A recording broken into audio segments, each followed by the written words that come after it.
Okay, I'm now going to show you how to put in data about the survey stations out on site that we need in autopilot so we can align the shapes using the GPS field rover.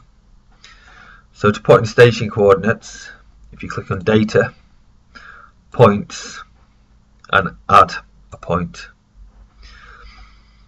You can put in a whole list of stations if you want, but it can be quite time consuming, and I tend to put in just the stations in the vicinity of where we're working. So I have got a station file given to me by the client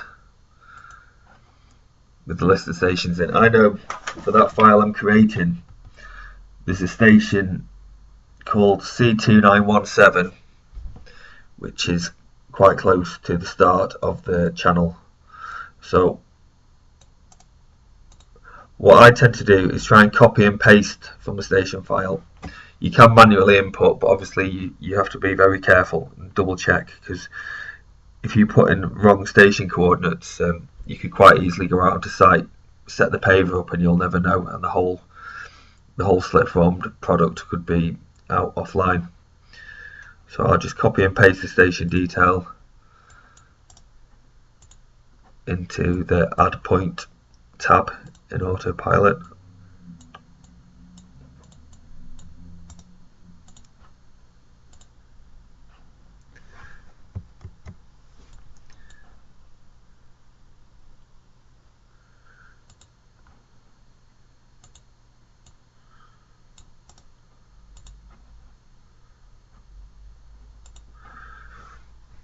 Copy and paste the northings.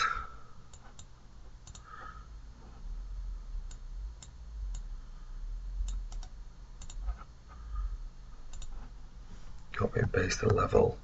So that's the first station. It's always good just to double check everything.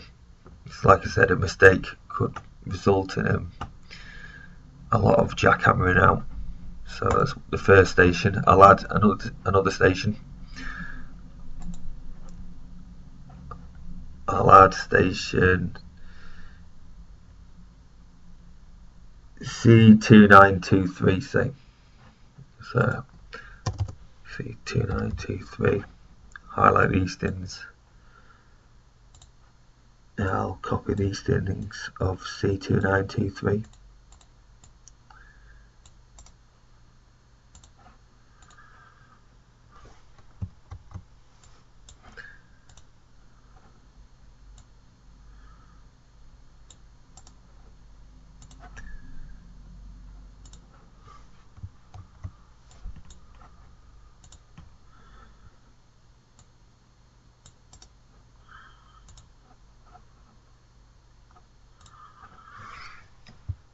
Okay, so that's the coordinates of the second station. You can put in even more stations if you want. So if I exit back to the main autopilot screen, now I need to draw a line in between those two stations, because like I said earlier, autopilot works in using shapes and not points, which is a bit confusing to like a normal engineer or surveyor. So if you click on the globe symbol, and we're back into the mode where you can draw shapes. Now you can see, if I zoom out, those two stations are shown on the drawing. You've got C2917 and C2923. We need to draw a line between those two.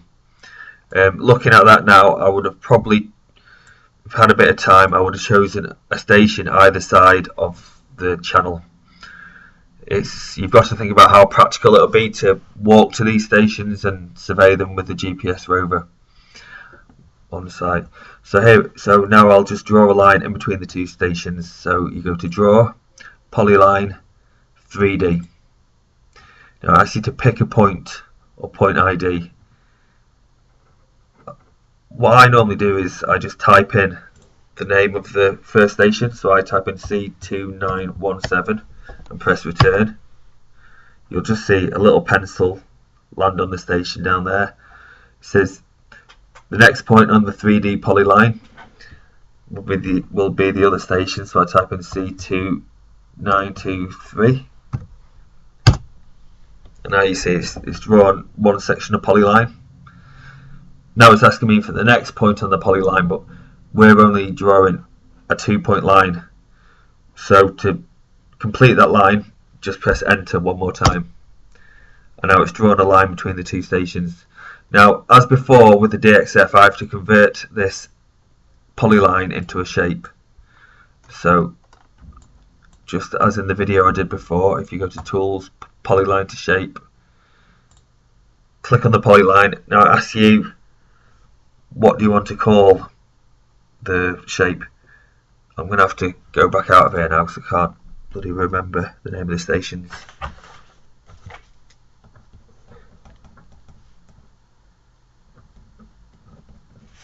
Okay.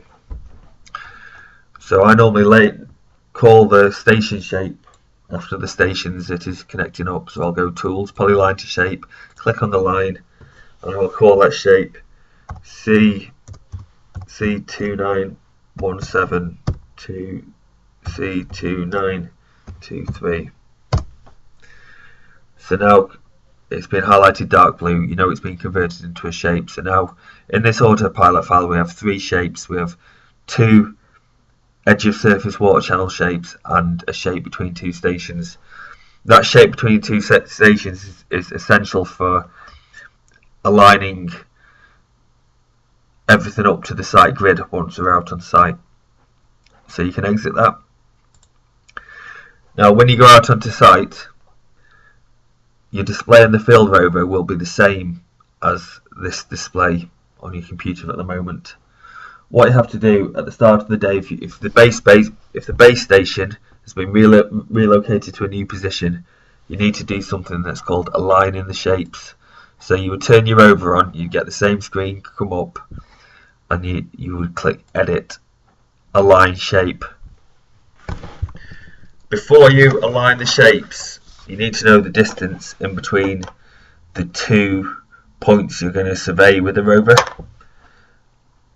To do this, a way of finding out the distance in between the 2 stations you're going to survey, if you click on Centerline Editor, sorry that's wrong, click on Draw Centerline, click on the shape that is the 2 stations, which is the top one, and there it gives you the length between the 2 stations. Your 0 chainage is obviously 0, and your other end is 597.724. It's worth noting that down in your survey book. So on site with the rover, I'd go to click Align Shapes. You want to align all the shapes together. I just can't explain why you have to, but you have to. So select all the shapes in your file and press the tick. Now it's asking you at what points you need to survey 2 points to align the shapes, and it's asking you what points on those shapes are you going to survey. So if you click on the first point you're going to survey, click on that icon there. It's asking you first of all which shape are you going to be surveying a point on. So it's the shape in between the 2 stations, so click on that line. That line becomes dashed. Now it's asking you at what point along that line are you going to hold the rover. Obviously we're holding it at the start point of the line, which is the station itself, so that is chainage 0. Another thing I forgot to say is autopilot works with American vocabulary, and chainage in American is called station, just to confuse things. So station 0 is the same as chainage 0. So tick yes. You need to define the other point that you're going to survey with the rover, so click on that icon. I'm getting fucking bored now. Now it asks you to select which shape you're going to be surveying with the rover. So again, I click on the shape that's connecting the 2 stations together, survey stations. It's asking you at which point along that shape are you going to hold the rover. you're going to hold it right at the end of the line. So that distance along the line is that distance that we noted down in our survey book before, which is 597.724, and you'll see a point appear at the other end of the line. That's the other end we're going to survey. So if you press tick, you are now ready to survey the shapes. You have to make sure you hold the rover on the station and you click read, but you have to make sure that when you hold it on the first station you press this read, when you hold it on the second station you press this read, and then once you've aligned the shapes, everything should be ready to go, and you can transfer the data onto a USB and plug it into the paver. You can, as a sanity check on site after aligning the shapes, if you go to survey, stake line stroke arc, this will actually allow you to set out one of your shapes on site. So if you go to define alignments, and you'll be setting out the horizontal alignment, so click on center line file, and it's asking you which shape to set out. Probably if there's anything on site, like another mark that another engineer sprayed down, or anything for you, just a saw cut line or something to do a check on. Say you clicked on the SWC shape on the southbound side and press the green tick. I won't be able to show you on this because this is on my laptop, but now on the field rover you'll be able to go out and it'll give you, you can set out that line. Basically it's quite self-explanatory on the screen. So that's another lesson. It could be your final one. So that's it. Yeah, have fun, don't throw me up. See you in a bit.